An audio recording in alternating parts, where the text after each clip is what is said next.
자, 다음에 윤석열한테 지금 4대 혐의가 지금 그래도 징계에 대해서 이건 문제 있다. 이건 징계 사유가 된다라고 했던 게 판사 사찰 문건 작성 배포, 채널A 사건 관련 감찰 방해와 수사 방해, 다음에 정치적 중립에 대한 부적절한 언행 뭐 이런 것들이 포함되어 있거든요. 근데 요거 보니까 이게 사실 수사 사항이거든. 이게 뭔가 잘못된 부분인 거죠. 윤석열에 대해서 이거는 감찰 결과만 갖고 징계를 한 거잖아요.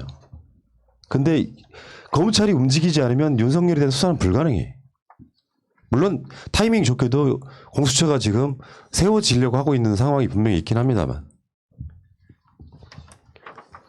저는 윤석열의 향후 그 스탠스를 두 가지로 보는데, 첫 번째는 법률적 쟁송을 통해서 아주 끈질기게 검찰 자리를 유지할 것이다. 검찰총장 자리를. 두 번째는 여건이 조성되면, 그러니까 제가 생각하는 건 지지율이 25% 이상 나오면 본인이 고민을 굉장히 많이 할 것이고 30 넘으면 본인이 말릴 수 없습니다. 이거는 기호지세로 남들이 밀어서라도 대권 후보가 될 수밖에 없는 상황인데, 대권 후보가 됐을 때 지금의 그 특히 판사 사찰에 관련된 혐의는 끝까지 문제가 될 것이다. 그래서 지금 네 가지 지금 그 혐의 있음으로 인정받은 네 가지 부분에 대해서는 앞으로 윤석열의 진로를 막을 굉장히 중요한 증거고 단서가 된다고 생각합니다. 그 사람들이 분노하는 이유 중에 하나가 이런 게 있어요. 세월호 사건 관련해서 학교 선생님이 시국선언을 했어요. 4개월 정직받았습니다. 정경심 교수한테 7년 구형한 구형이 세월호 1, 2, 3 정장한테 했던 구형이랑 똑같습니다. 이게 좀 너무하잖아, 솔직히 말씀드리면. 어쨌든 저는 아까도 뭐 다시 뭐 윤석열 얘기가 좀 하게 된다면, 아까 판판이 그 예상이 깨졌기 때문에 총장직을 더 유지할 것 같다, 계속 고집을 부릴 것 같다 말했는데, 그러면 그럴수록 저는 이제 철커덩 할 수 있는 시간이 또 다가올 수도 있다. 무슨 얘기냐면 여기 이미 파악된 것만 이거거든요. 근데 지금 한명숙 총리 사건이라든지 뭐 이런 것들은 아예 지금 여기 가능성이 좀 있는데 좀 증거가 좀 부족한 것 같다. 그래서 그럼 이런 건 보완하면 또 조사도 가능하다라는 것이거든요. 그럼 이런 것들 하나 이것만 있을 거야, 더 있을 거야 생각을 해요. 그래서 윤석열은 오히려 총장직을 더 고집불수록 이렇게 뭐 쟁송을 한다는 걸 하면 할수록 본인의 죄는 더 많이 밝혀질 가능성이 높지 않을까 생각하고 있고, 또 앞으로는 당분간은 그러니까 말씀하신 것처럼 그런 것도 하면서 계속해서 태극기 부대라든지 이런 데 돌아다니면서 자기의 분위기를 좀 더 현실적으로 보지 않을까 생각하고 있습니다. 그 징계위원회가 그 발표한 문건에 보니까요, 재밌는 게 되게 많더라고요. 어쨌든 지금 그 판사 사찰 관련해서는 개인정보보호법 제15조 제1항, 제17조 제2항 위반, 다음에 검찰청 공무원 행동강령 제13조 3 제2호를 위반한 행위 이렇게 되어 있는데, 한동훈과의 관계 그 채널A 사건 있잖아요. 찾아보지 마시고 준비를 좀 해오세요. 아니, 주제를 드리면 그거 아니 근데 봐봐. 그거 못 봤는데? 재밌는 거. 징계 혐의자, 이게 윤석열 말하는 거예요. 땡땡땡 사이, 이것도 한동훈 말하는 겁니다.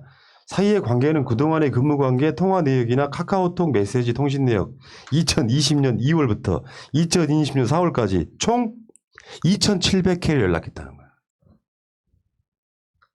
징계 혐의자는 이 사건에서 스스로 회피를 하지 않았고, 그러니까 자기 자신의 가장 최측근인 사람이 관련된 사건인데 회피를 하지 않았고, MBC 3월 31일 날 검언유착 MBC 보도 이후에 4월 7일경까지 약 8일 동안 110회에 달하는 통신을 주고받기까지 했습니다. 이거는 저는 수사로는 밝혀져야 된다고 생각해. 감찰만 이렇게 나왔기 때문에. 그렇죠. 그 법무부가 그 징계에 관련해 가지고 요거 그 내용을 이렇게 쭉 낸 자료들이 있어요. 그 자료에 보면 재밌는 게 되게 많아요. 그런데 여기다가 윤석열이 이 전문 수사 자문단 소집을 해버리죠. 전문 수사 자문단은 이동재 쪽에서 요구를 했던 그런 부분이거든요. 사실 이런 거는 이거 하나만으로 지나는 해임 사유라고 생각해. 자기 측근 감싸기 아닙니까 이게. 이제 측근 감싸기 할 때 애초에 법무부에서 대검 감찰부에서 수사를 하라고 그걸 줬던 거잖아요. 그런데 그거를 예를 들면 그거를 사본해가지고 서울중앙지검으로 넘긴 거잖아요. 근데 진짜 이런 경우는 실무에서는 있을 수 없는 일이고 이게 지금 어떻게 이렇게 사건 배당을 할 수 있는 일인지 의심스럽고 판사 그 개인정보 판사 사찰 관련해서도 뭐 넓게 뭐 이런 것도 아니고 윤석열 총장이 특히 관심 가지고 있는 뭐 조국 전 장관 사건이랄까 이런 재판부만 특정해서 어떻든 간에 자료들을 모은 걸 보면 이런 거 집중된다 그러면 직을 유지하는 것 자체가 좀 말이 안 되는데 이게 참 이런 분들이 계속해서 총장을 하고 있다는 게 큰 문제인 것 같고 예. 하지만은 어떻게 보면 구도가 이런 거 아닙니까? 그러니까 지금 왜 윤석열로 대표되는 그 검찰에 대해서 민주적 통제가 필요하냐면 거의 이 구도를 보면 2,000명 정도의 검사가 똘똘 뭉쳐 있거든요. 왜냐면은 자기들의 기득권을 안 뺏기기 위해서. 그렇지. 근데 여기에 대해서 그러니까 제가 속된 말을 쓰겠습니다. 이게 나와바리 싸움이거든요. 그러니까 버리싸. 나와바리가 무슨 뜻인지 알죠? 너와 바리. 너와 나. 원래 나와바리가 일본어로 그 작업줄이란 뜻이거든요. 그러니까 작업 표시줄. 그러니까 이 경계는 내가 일한다. 너희들은 들어오지 말아라. 여기는 내가 뭐 예를 들어서 하도급 받은 것이다. 아니면 내가 여기는 관리한다. 근데 이 구역의 대장은 나야 뭐 이런 그렇죠. 거냐. 근데 지금 검사들이 거의 뭐 2,200명에 해당하는 검사들이 자기들이 가지고 있는 이권을 지금 부당한 이권이라고 생각하는 거죠. 국민들은. 너희들이 줄쳐놓은 건 부당하다. 여기에 대해서 지금 국민의 그 선택을 받은 정부에서 여기에 대해서 조정하려고 하는데 하나도 안 뺏기려고 마치 조폭들이 2,000명이 모여있는 구조거든요. 여기에 지금 예를 들어 한동수 감찰부장이나 박은정 검사 같은 분은 그 안에서 실은 외롭게 싸우고 있는 사람들입니다. 그러니까 그 구도 속에서 그 한동훈이 이제 대표적인 거죠. 부두목 좀 되는 거죠. 그래서 그 부두목하고 걸려든 문제, 네 문제에 대해서 야 내가 다 백업 쳐줄게. 걱정하지 마. 내가 너만은 살려줘. 근데 여기에 대해서 법무부 장관이 통제하고 감찰부가 통제하려고 해도 똘똘 뭉쳐서 그럼 밑에서 막 검사 2,000명 놈의 새끼들이 성명서 내고 우리들은 거기에 뭐 외부의 통제에 대해서 받아들일 수 없다 이런 짓거리 하는 겁니다. 근데 이제 검찰이 전체적으로 똘똘 뭉쳐가지고 이렇게 정하고 있다고 보기보다는 제가 생각할 때는 일단 총장이 그러고 있으니까 다른 목소리를 낼 수 있는 상황이 안 되는 것 같고 그리고 총장과 같은 목소리를 낼 수 있는 사람들만 공개적으로 얘기를 하는 것이지 다른 목소리를 낼 상황이 안 되니까 저는 생각하기 한 절반 정도는 총장이 잘못하고 있다고 생각하지만 목소리를 못 내고 있다 이렇게 생각합니다. 그렇죠. 뭐. 못 낸 이유가 예. 이런 걸 이제 그 영어로 피어 프레셔 그러니까 동년배 압박이라는 게 있거든요. 그러니까 나랑 같이 직장에 있는 사람들이 서명을 하면 야, 쟤 혼자 빠졌대. 그럼 왕따 당하는 거잖아요. 그러니까 그 구도로 저는 전국의 평검사들이 다 서명했다고 그러는데 그 구도가 작동했다고 생각하고 이번에 통제되기 시작하면 그리고 새로 그렇죠. 검찰청이 이제 뭐 어떤 형태로도 오면 이런 구도를 깨야 됩니다. 그러니까 검사들의 그 자기들의 이권 지키려는 집단주의 의식, 검사 동일체에서부터 비롯됐던 이 의식을 저는 철저히 깨야 된다고 생각합니다. 그게 깨질까 싶어서요. 국민들이 답답해하는 게 그런 지점 아니겠습니까? 아까 말씀드린 것처럼 법과 제도로 한계가 있다니까요. 검사 자체가 사람이 돼야 되는데 무슨 멧돼지 새끼들이 모여가지고 지들끼리 속을 만들고 이런 느낌이잖아요. 조폭들 이런 느낌이고. 어차피 추미애 장관하고 윤석열 관련해서 좀 정리 한번 해봅시다. 2019년 7월 25일 윤석열 취임, 검찰총장 취임. 2020년 1월 3일 추미애 법무부 장관 취임. 그래서 3월 달까지 그러니까 1월 달 취임하고 나서 1월 3일 날이 업무 개시일이었잖아요. 3월 31일 날 MBC가 채널A 한동훈 관련한 검언 유착 보도를 해요. 이때부터는 이제 지금까지 굉장히 급박하게 돌아가는 측면이 있어요. 처음에 이 사건이 보도되고 이제 이동재 등이 고발당하니까 대검이 인권부로 이 사건을 배당하면서 뭐 저 새끼 이상하다. 저게 지금 인권부로 갈 사건이냐부터 시작해서 이제 슬슬 윤석열이 이제 뭐랄까요. 자기 측근 지키기에 돌입하는 쭉 과정들이 있거든요. 이 연보가 수도 없이 많아. 그 건건이 이상한 짓거리를 하니까 추미애 장관이 이제 수사 지휘권 발동하고 이 과정들을 계속 거쳤고 결국에는 감찰하겠다고 했는데 감찰까지 거부를 했었고 그리고 나서 도저히 안 되겠다. 너는 징계를 해야 되겠다라고 왔던 건데 이 연보의 이 상황에 이제 뭐 증거 없음으로 막 뭐 무혐의 처리한 것도 꽤 있긴 합니다만 실제로는 여기 연루되어 있는 것들이 가장 중요한 아까 혐의로 인정됐던 거 한동훈과의 관계 등에 있어서 진짜로 자기 측근 지키려고 했구나 이런 느낌들은 되게 많이 받을 수밖에 없는 것들이죠. 그러니까 저는 지금 연보를 쭉 주셨는데 이거 그 좀 앞에 빠진 부분 2월 달에 저는 추미애 장관의 그 인사안이 저는 그 검찰을 장악하기 위한 첫 번째 하이라이트라 생각하거든요. 그러니까 2월 달에 그 검찰 인사를 하면서 전례가 없는 식으로 그 추미애 장관이 정말 그 장악했었거든요. 그러니까 그 전에는 한동훈 윤석열 입장에서는 뭐 이런 장관이 있어라는 그 당시의 반응을 보였습니다. 그렇지. 그러니까 아니 지금까지 검찰 인사는 내가 다 하는 건데 그리고 우리 정부가 한편으로는 그 윤석열에게 작년 2017년 7월 23일 날 18년 7월 23일 날 임명됐을 때 너무 많은 재량권을 한편으로 준 겁니다. 윤석열에 대한 믿음 때문에. 그래서 그 당시 본인이 데리고 있던 그 중앙지검 산하에 있던 많은 사람들을 다 그냥 bu장으로 승진시켜서 데려가거든요. 그러니까 근데 그 인사권을 회수한 거죠. 야 원래 인사권은 우리에게 있어. 그게 패착이었지 사실은. 네. 그러니까 그때 단추가 좀 잘못 껴졌는데 그걸 바로잡는 일을 추미애라는 아주 강력한 그 장관이 왔기 때문에 할 수 있었다 생각하고 그때부터 이제 첨예한 전투가 벌어졌습니다. 특히 한동훈에 관련돼서. 그러니까 지금 이제 이걸 보면서 저는 개인적으로 생각한 게 만약에 추미애 장관님이 아니셨으면 지금과 같은 검찰 개혁이 제대로 이루어지지 못했을 수도 있다. 왜 그러냐면 그냥 저 혼자 내피셜이고 저 혼자 그냥 소설을 쓴 건데 어쨌든 조국 장관님의 바톤을 이어받으신 거잖아요. 추 장관님이. 근데 이게 보통 다른 사람들 같으면 좀 처음에 호기롭게 하면은 처음부터 급하게 좀 어떤 진행을 할 가능성이 높잖아요. 그러면 자기가 좀 실수할 수도 있고 거기에 또 여론이라든지 언론이라든지 또 그 야당이 합심해서 공격을 하면은 자기 생각과는 다르게 비춰지면서 그 의지가 꺾이는 경우가 많이 있는데 추 장관님은 말씀하신 것처럼 처음에 그 인사건 그거를 제외한다고 하더라도 한 3개월 정도는 그냥 가만히 지켜보신 것 같아요.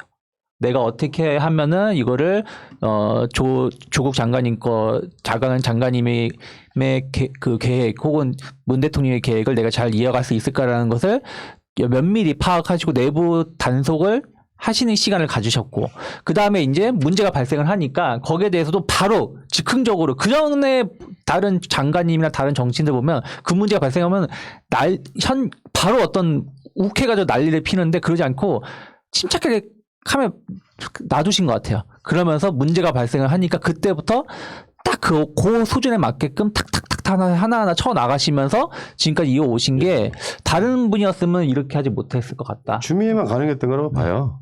그러니까 수사지휘권 막 두세 번 이상 발동하고 인사권 그냥 원래 하던 대로 할게. 정해진 대로 할게. 이거는 추미애 장관이니까 가능했던 거라고 보고 더 센 장관은 못 올 거라고 생각하는 게 그러니까 지금 하마평 중에 네네네. 그 고검장 출신으로 검찰총장 후보에 올랐던 민주당의 국회의원 있죠. 서병철 의원. 이분이 차기 법무부 장관으로 지금 하마평에 오르내릴 정도예요. 정리할 수 있으실까요, 그분께서? 글쎄요. 살짝 난 좀 모르겠어. 내가 보기에는 그게 추미애 장관은 내가 봤을 때요. 비서울대, 비검사, 거기다가 본인의 어떤 정치적인 무게감 이런 것들이 다 작용해서 이런 게 있단 말이에요. 내가 저 사람은 외청장이고 넌 학생이고 나는 선생이야 이런 개념보다 정말로 저 사람을 무시할 수 있을 만하니까 난 그게 나온다고 생각해요. 저는 그래서 이 추미애 장관님의 어떤 캐릭터나 이 강단이 11월 달에 정말 나왔다고 생각하거든요. 11월 보시면 16일, 17일, 18일, 19일 4일 동안 법무부 감찰관실에서 총장을 감찰하겠다고 4번이나 가요. 답변 거부하고 뭐 접수 거부하고 우편 보내면 반송하고 딱 4일 그러는데 그러면 웬만하면 예를 들면 그런 시각을 가지고 있지 않았다면 나는 선생이고 너는 학생이야 이런 시각이 아니고 쟤 어떻게 하지 이런 고민을 했다면 4번 했으면 딱 물러설 수 있는데 그러고 나서 바로 저기 대검 수사정보정책관실 담당관실 압수수색하고 판사차로 수사 의뢰하고 징계하고 11월 달 보면 정말로 수장관님의 강단이 그냥 일목요연하게 딱 정리가 되는 것 같아요. 오케이. 그러니까 얼마나 윤석열이 건방졌냐면 2월 달쯤에 인사협의를 하기 위해서 제3의 그렇죠. 장소에서 만나자라고 했는데 야 제3의 장소 내가 보냈으니 너 이쪽에 와서 잠깐 나를 만나든지 아니면 네 의견을 들을 뿐이지 너랑 협의하지 않는다. 뭐 이런 정도로 나갔었거든요. 그때 그러니까 윤석열은 좀 급했을 거예요. 왜냐면은 자기 나와바리 챙겨줘야 되는데 일본어를 쓰지 이상하다, 못합니까? 이상하다 그 명단 내가 보내달라고 할 때가 됐는데 그러니까 그거 자체를 기회를 안 준 거지 않습니까? 네.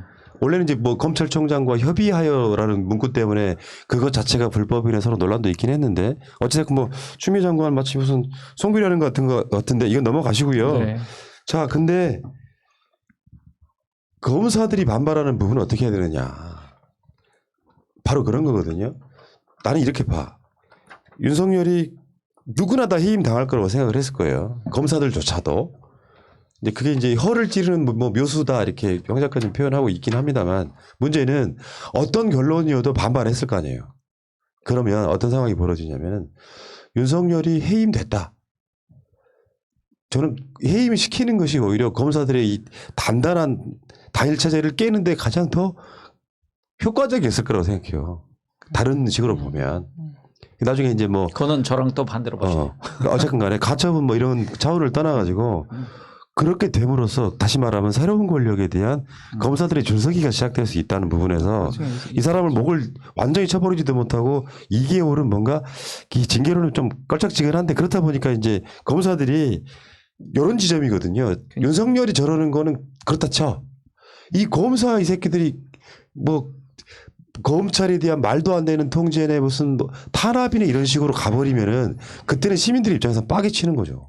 이거를 보면서 이거 보면은 서울중앙지검 35기 부부장 검사라고 했는데 저는 사실 35기 부부장 검사들이 솔직히 누군지를 모르겠어요. 아니 이렇게 하려면 이름 까고 그게 뭐냐 이제 누구누구라고 얘기를 했으면 좋겠고 이분들 주장이 뭐라고 했냐면 절차적 정의에 반하고 방어권이 보장되지 않았고 공정이 형해됐다 이런 말씀하셨는데 아니 지금만큼 어떤 검사를 징계할 때 증인 불러가지고 신문하고 그 다음에 어떤 징계위원회가 새벽 4시까지 한 10시간 넘게 마라톤 토론하면서 결정하고 이런 거를 보면은 그냥 검사들 자기의 논리에 빠져서 그냥 주장하는 것에 불과하다 이런 생각이 듭니다. 그러니까 35기 부부장 검사는 이렇게 나왔지만 이 상징성이 뭐냐면요. 그 평검사 회의를 그 개최할 수 있는 권한이 그 가장 높은 기수가 있습니다. 그러니까 그 부장검사로 승진하기 전 기수들. 그래서 거기에 해당되는 사람들이고요. 그러니까 이 사람들이 모이면 그 집단의 목소리를 내는데 저는 이게 아까 말씀드린 그 나와바리를 보호하기 위한. 그러니까 그런 거는 동의하는데 나중에 이제 동과 결부돼 있기도 하고 그러니까 윤석열이라는 사람이 지금 꺾이면 우리 검사들은 지금보다 힘이 2분의 1로 줄어든다. 아니 근데 그런 거 다 동의하는데 그러면 부부장 검사 이렇게 하지 말고 본인 이름을 깨는 거죠. 나 동의한다. 예, 나는 동의하니까 그렇게 중요한 거는 근데 그러니까 참 이분들이 이렇게 말하는 게 웃기다라는 것이죠. 뭐 요 밑에도 그런 게 있지만 우리 그 최근에 99만 원 검찰 세트를 창조하신 분들 아니세요? 그리고 그 진경준 같은 경우는 자기 돈으로 한 것도 아니고 친구 돈으로 친구 회사 주식을 받아가 투자를 해가지고 120억의 차익을 내신 검사님들. 그리고 MB 실체가 없다고 하다가 이제 와서 MB가 실제 주인이다. 다스에 하신 분들. 이분들이 보기에는 물론 이분들의 이런 시각, 이분들이 그동안 해온 것들이 이러한 것들에 대해서도 그냥 그 진경준 그냥 무죄, 뭐 검사 불기소, 뭐 혐의 없음 이런 식으로 가버리다 보니까 이 윤석열의 이 징계 절차가 별거 아니라고 자기들이 이 윤석열이 잘못한 게 별거 아니라고 생각하는 것 같아요. 그러니까 자기들 자체는 더 큰 걸 해야 돼. 한 500억 정도 비리로 비리로 먹거나 아니면은 뭐 어떤 거를 해야 되는데 그게 아니니까 뭐 그걸 가지고 그래. 그것 가지고. 네, 그런 식의 마인드가 나오는 것 자체가 좀 화가 난다는 그게 것이죠. 이제 국민하고 지금 검찰하고의 괴리감 같은 걸 거예요. 그러니까 독재 정권 때는 독재에 엄청 부역하고 그래야 국정원 동원해서 바지 벗겨야 물러나고 찍소리도 못하고 자리 보전을 하고 난리를 치고 퇴임한 대통령은 논두렁시계라고 하는 국정원과의 이 협동 작업을 통해서 이미지 조작해서 돌아가시게 만들고 이명박은 무혐의 처분해버리고 도곡동 땅 이런 거 다음에 제일 코미디는 그거죠. 김학의 동영상에 나왔는데 가르마 방향이 다르다고 저 사람 누군지 모르겠다. 이런 놈들이 실제 아까 가장 최근에 그 99만 원 세트 만들어내는 이런 놈들이 지금 자신들이 들어오는 매스는 전혀 내가 유창희 평론가 말이 맞는 것 같아요. 그게 무슨 죄냐? 이 괴리감 때문에 지금 싸우는 게 아닌가 싶어요. 검찰도 자기들이 이제 법을 집행하는 사람이지만 자기들도 법 적용 대상이라는 것을 분명히 인식해야 될 시대가 왔습니다. 그러니까 그런 예가 없었던 거죠. 그러니까 지금까지 그들에 대해서 그 공식적으로 자기들을 감시하고 있고 겨냥하고 있는 없었던 기간이 거죠. 없었는데 네. 그런 기간이 지금 최초로 생기려는 지금 상황이잖아요. 곧 발족할. 그래서 거기에 대한 초조함, 그 초조함이 지금 뭘로 표출되고 있냐면은 윤석열을 중심으로 우리가 뭉쳐야 여기서 지금 단일 대우에서 이탈한 놈, 방관한 놈은 우리 편 아니다, 검사 아니다라는 그런 분위기가 있는 겁니다. 그래서 내가 싫어도 여기에 서명할 수밖에 없는 상황이고 인사권의 목이 매서 막상 인사 발령이 나면은 거기에 뭐 일희일비 할 놈들이지만 일단은 여기에 다 성명서에 그 자기 이름을 올릴 수밖에 없는 구도.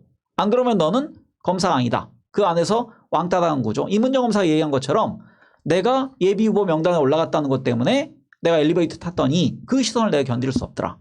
그러니까 그런 상황 속에 있는 겁니다, 검사들이. 그러니까 만약에 해임이 됐다면요. 그러다 말거든요. 부글부글 끓다가 말아. 왜? 자기 삶이라는 게 있잖아요. 그래서 검찰로 남아야 될 사람들은 대부분일 거라고 생각이 들고 도저히 못 견디겠다. 나는 막 계속 좌천만 당했고 문재인 정부 들어서 출세도 못하고 더 이상 남아있으면 뭐해. 의리 있게 나가겠다고 생각한 사람 꼽아봐야 10명 한 짝. 이런 느낌이었을 것 같은데 최근에 지금 검찰 내에서는 심재철 검찰국장이 가장 다구리 당하고 있는 거죠 지금. 그러니까 심재철 검찰국장이 그 상갓집 가가지고 욕먹었던 사람이잖아요. 네가 검사냐 뭐 이런 식으로. 그것도 후배한테. 그게 이제 말하자면은 특수부 출신의 총장이 되고 나니까 기세 등등해가지고 중앙지검장이나 검찰총장으로 올라가서 어느 정도 인사권 쓰고 나니까 생각해보면 특수활동비 쓰지.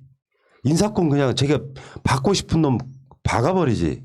그러니까 얼마나 그 특수부 애들이 기세 등등했겠어요. 그러니까 이제 날 챙겨주는 형님 충성 엄청 하고 있다가 마치 지금 이게 윤석열의 문제가 아니라 검찰 전체가 탄압받는 것처럼 프레임 만들어가지고 너는 배신자야. 지금 이 다구리 놓고 있는 거 아닙니까?